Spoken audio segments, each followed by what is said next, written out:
What's good, everybody? UFC 305 wrapping up, and I went 7 for 11 on my picks, so not bad, not bad at all. For how chaotic this card was, I actually thought I did very well. So yeah, what a card, what a main event. Main event was crazy. I'll talk about that. The timestamps will be in the description. Usually, I like to get these videos out faster.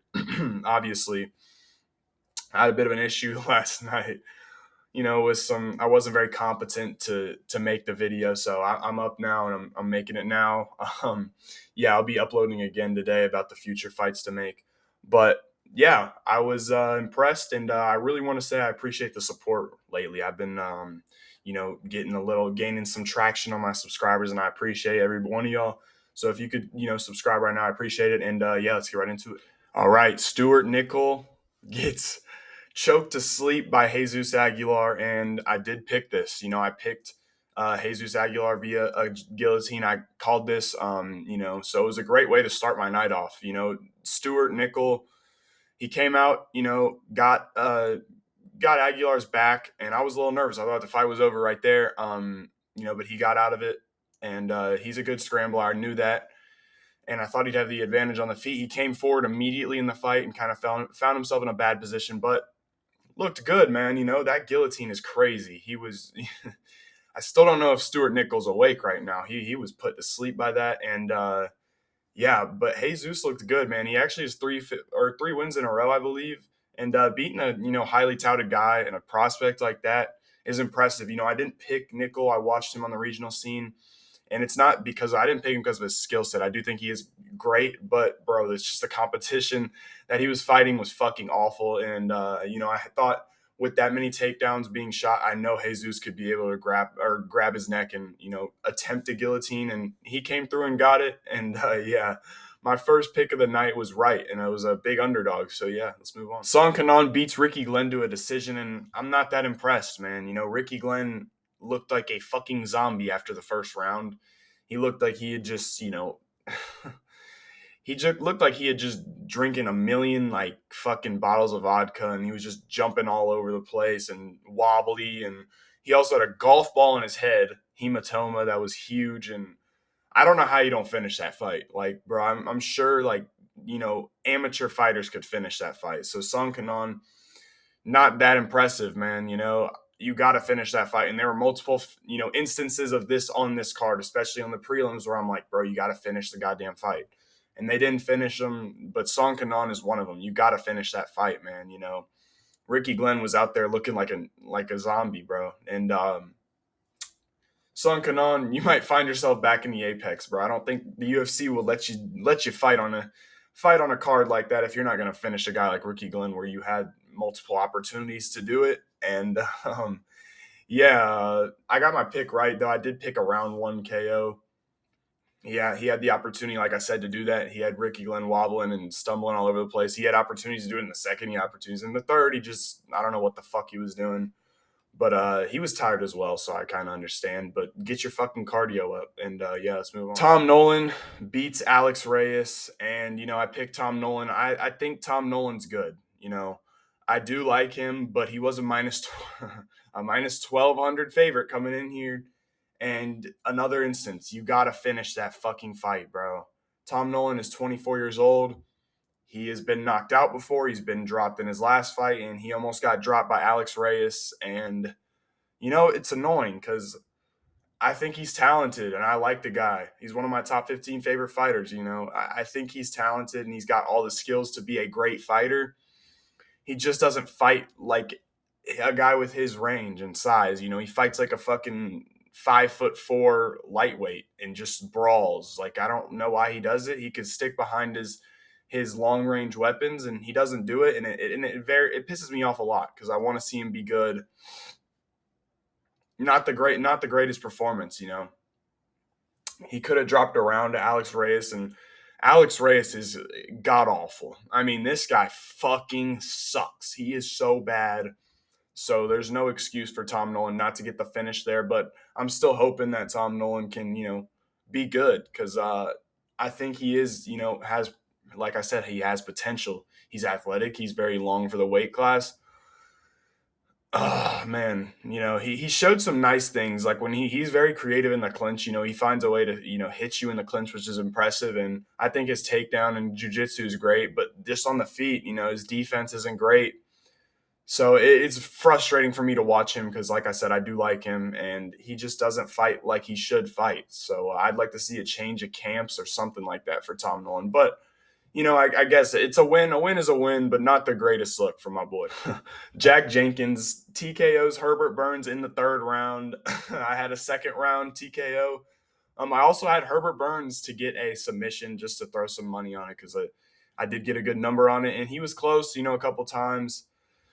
But bro, he is a quitter, and he will always be a quitter. That's the second time he's done that where he just lays on the fucking ground, and it's so funny to me how when he does it, he doesn't he gets up so slow and nonchalant. He just doesn't want to be there. I think he's just there for that paycheck. But in the first round, he was, submitting or throwing submissions up and was a little close to them. But Jack Jenkins looked good, man. It is Herbert Burns, so I can't, go out here and say and give him that much credit. But he looked sharp. The leg kicks looked great. He hurt him with the leg kicks. The boxing looked fantastic as well. So I got to give him some credit. But again, it's Herbert Burns. Any top 30 or featherweight is not gonna. It's not gonna be that easy, probably. So, but yeah, Jack Jenkins is a guy to look out for. I mean, he is 30 years old. Last loss coming off of Chepe, my boy Mariscal. I think Jack Jenkins is pretty good. I think he's a guy who could make the rankings. I don't ever think he'll be top 10 or anything, but he could find himself in the rankings.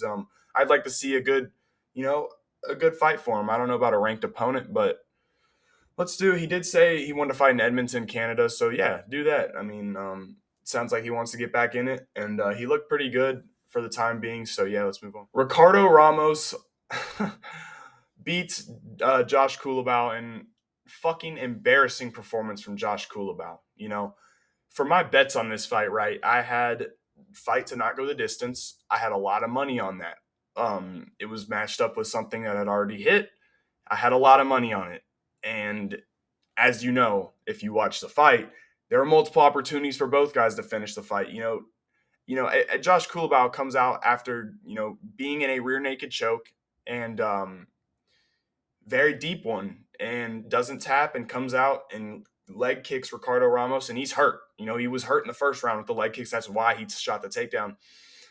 And then, he starts doing ballerina dances, and I'm a little confused. I didn't think the fight was very definitive for him. I mean, clearly Ricardo Ramos won the first round. In round two, Cullibao could have finished him easily, but he wants to dance around him and fucking leg kick him when he's on the ground pulling guard. Dude, that shit pissed me the fuck off. When a guy is still very hurt from the leg kicks and still is hesitant to go to southpaw and switch positions. If you do combat sports or anything about that, you know how hard it is to switch stances and how uncomfortable it is because it's not the same, right? Josh Cullibao didn't do anything. He was standing right in front of him and still kicking him at range. Didn't pressure him at all. Didn't do anything. I don't know what the fuck he was doing. He had opportunities to finish that fight in the second round. Opportunities in the third too, because he was still hurt from the leg kicks. It's not going to go away, right? And Ricardo Ramos outdogs him. Ricardo Ramos is known for quitting, literally. He was in a guillotine versus Julian Erosa. His head was popping out against that in that fight, and he tapped. So he is a known quitter.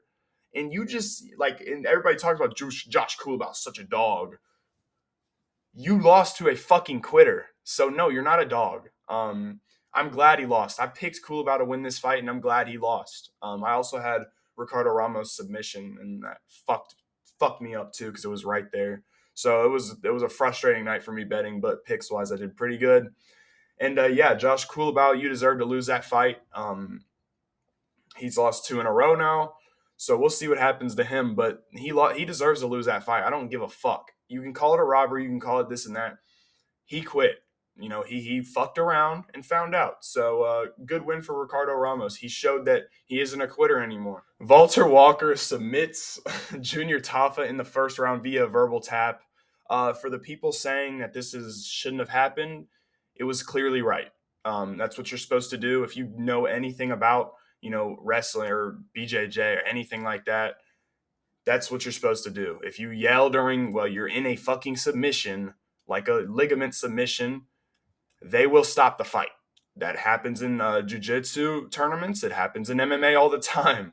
It's not something that's, not supposed to happen. It's supposed to happen. With that being said, originally I picked Junior Tafa, but on Tapology, I did make that video Tuesday or Wednesday. I watched some more Valter and I kind of came around. I saw the line moving so much, I actually bet on Valter to win because he came an underdog.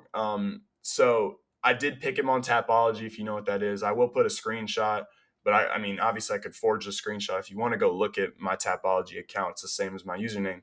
You can look, but yeah, I did pick Valter via decision. So last minute switch for me. So good win for Valter. I think he's a funny guy. He was like, he was talking about how he wanted to fight the Tafa brothers, and he's funny, bro. I actually think for a big guy like that to get a submission like that is pretty impressive. He transitioned to it well, and it was kind of crazy because there was, 10 seconds left? So pretty good submission from him, man. I can't lie, and I do think he's a funny guy. He was funny during the weigh-ins. He was funny during the walkouts or ceremonials. He's a funny guy. I like Valter Walker a lot. So good win for him, and yeah. Carlos Prates knocks out Li Jingliang. Boy, oh boy. This dude's good. Let me say this first. I don't want to take anything away from Carlos Prates. Li Jingliang looked like shit. Let's keep it real. He didn't look good at all. But that's kind of what I expected. He's been off for 2 years and had a big surgery. He's 36 now. He looked like shit. But with that being said, I have to give credit. Obviously Li Jingliang is still a durable, tough guy. And Carlos Prates fucking knocked him out cold, bro. It was bad. The thing about what makes Carlos Prates so good, obviously his range is great. His left hand is great.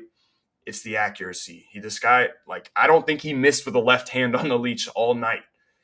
It was just every fucking time, right on the nose, right on the jaw. And eventually puts him to sleep. He dropped him, hurt him multiple times in the first round. Yeah, this guy is a dangerous striker, no doubt about it. I always thought, people are going to say take him down, but I think his takedown defense is good, man. He's stuffed. I don't think he's been taken down in the UFC before. So yeah, Carlos Prates with a huge win. Like I said, it's not the craziest thing, Do I think he deserves a shot at the rankings? Yeah, I do. Beating Trevin Giles, beating Li Jingliang is great. So yeah, I do think Radke as well, who was on a win streak. So yeah, I'm going to sit here and say I believe Carlos Prates deserves a ranked fight, and I'd like to see him, fight someone. Obviously, I will make a video about fights to make next once I, do that. But yeah, I think Prates looks good, and he looked good. And that left hand, bro, it doesn't miss. So yeah, he's a really accurate sniper striker. So great win for him. Tai Tuivasa loses to Jarzinho Rozenstruck. I did pick Tai Tuivasa. I thought we were going to get more reckless Tai Tuivasa. He came out there in a kickboxing stance, and I thought he was possibly winning the second round before he got his foot hurt with the check kick. Whoever scored that 30-27 for Tai, bro, I don't know if they're on LSD or what the fuck they were thinking. I mean, it wasn't close. I don't know. It was clearly, for me, 30-27 Jarzinho, but I did think, if you were to give Tai any round, it'd be the second, but I still don't think he won that fight or won that round. Yeah, I thought Tai was way too patient, wasn't putting great combos together, and you can't really do that against Jarzinho. You gotta get in there and fight Jarzinho if you're gonna do it. He's too good at range, and I should have known that. So a mistake by me. Obviously, I did pick Tai Tuivasa, and he got dominated, so not a great pick for me at all, and I strive to do better. Tai Tuivasa is looking to break Tony Ferguson's record. He's now lost 5 fights in a row. I'm assuming they're gonna, try to give him someone that sucks, even if he wants to fight again. I don't even know, bro. This dude needs to take some time off and really, get in there. But I do think he actually trained hard for this fight, and that's really why I picked him to win. He did talk about. I saw on social media from him that he trained hard. And I knew he didn't train hard for the other fights, Tybura, fucking Volkov. I knew he wasn't training that hard for those fights, but he trained hard for this fight. and just, was on the tail end of a loss. And I should have known better. It is what it is. Got my pick wrong, but good for Jarzinho Rozenstruck. He looked good. So yeah. Dan Hooker beats Matthäus Gamrot to a decision. Crazy.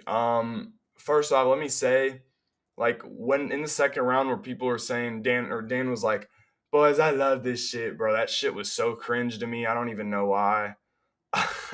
It was just cringy to me, man. He was just like, boys, I love this shit. It was corny a little bit. It's all good though, Dan. If people are saying robbery, look, I bet on Matthäus Gamrot. I lost a lot of money on Matthäus Gamrot. Like I said, I still think Dan could have won that fight. I think it could have gone either way, and I'm not upset that it went Dan's way. I am upset that Dan Hooker's in the top fucking 5 of lightweight. Yes, I am. Because Dan Hooker's not that good, obviously. I mean, this guy's not that good. You give him somebody like Fiziev, you give him someone like that, bro, he's probably going to get his ass kicked. But entertaining performance, fight of the night. Matthäus Gamrot got shut down. I did think Matthäus landed some good shots from while he was being pressured by Dan Hooker. But the issue for me was the body language was terrible. He looked like he was tired. And I don't know how, man. I never see Matthäus Gamrot tired. So I don't know what it was, but he ends up losing to Dan Hooker. And now Dan Hooker is in the top 10 of the lightweight division. And I don't fucking know how, because he's like not good. So yeah, that's 2 split decision wins in a row for Dan Hooker. I mean, not that great. Like, you can't put him in the top 5 in my opinion, but good win. I mean, he's entertaining, but that shit in the second round was a little corny to me. I don't know why, but good win for Dan. And yeah, Kai Kara France knocks out Steve Erceg in the first round. Here, when I was looking at this fight, I thought it was close. I did think it was a lot closer than the line suggested, and the line got moved to 225 for Steven Erceg.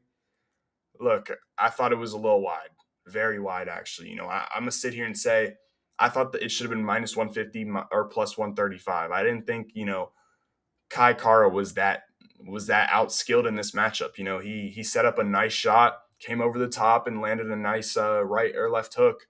After, extending on it, Steve just kind of got caught. Happens. It happens. I did pick Steve by a decision, and I did think he was winning, picking him apart. I talked about Steven Erceg being able to kick against Kai Kara France. I wish he would have kicked more. I think he would have had success. I don't know why, but guys don't really, when they're cutting off the cage, they don't really kick. When Kai's moving this side, they don't kick a lot. I don't know why that is. I've seen a couple guys do it, but it is what it is. That's a great win for Kai Kara France, man. That puts him right in, title contention. And it actually absolutely puts him in title contention. Knocking out a guy like that is very, very impressive. Probably, the most impressive win of the night for me. I think Kai Kara France to do that to, such a highly touted guy that's coming off a very close fight with the champion is really fucking impressive. So fantastic win for Kai Kara France. And yeah, I did think that the fight was going to be a lot closer than people thought it was, like originally thought it was, but I did end up picking Steve, so I'm not going to sit here and say, oh, I picked Kai.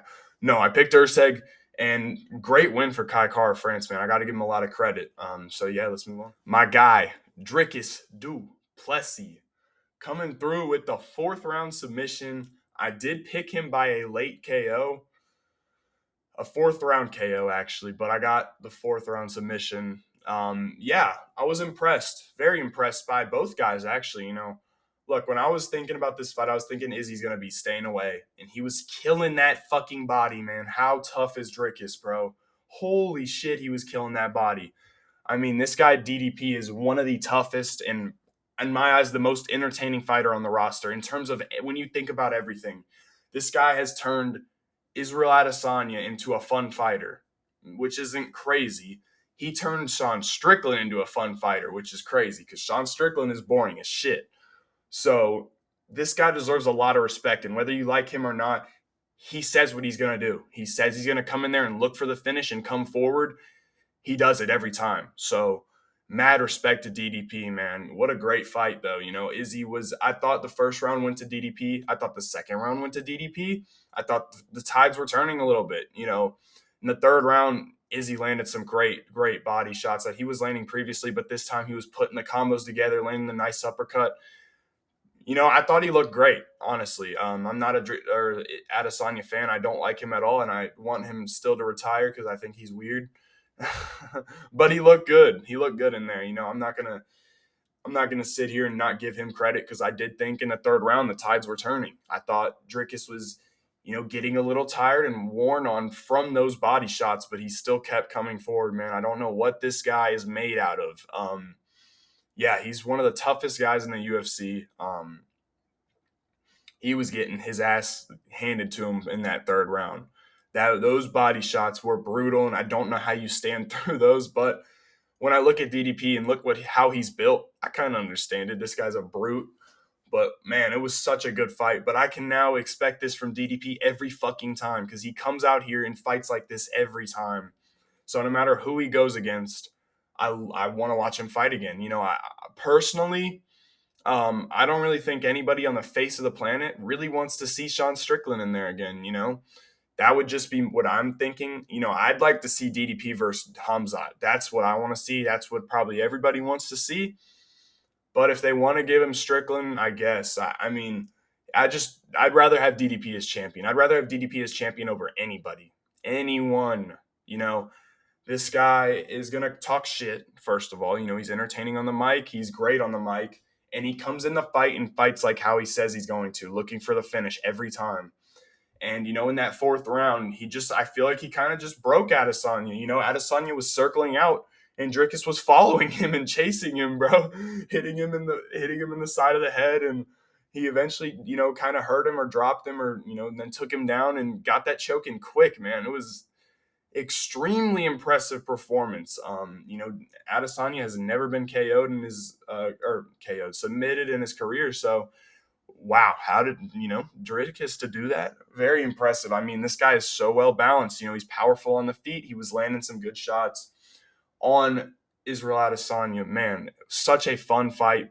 And you got to give all the credit to Dricus for making it a fun fight because he makes everybody look like it's a fun fight, dude. This guy's coming in here to finish you, and he's going to come forward.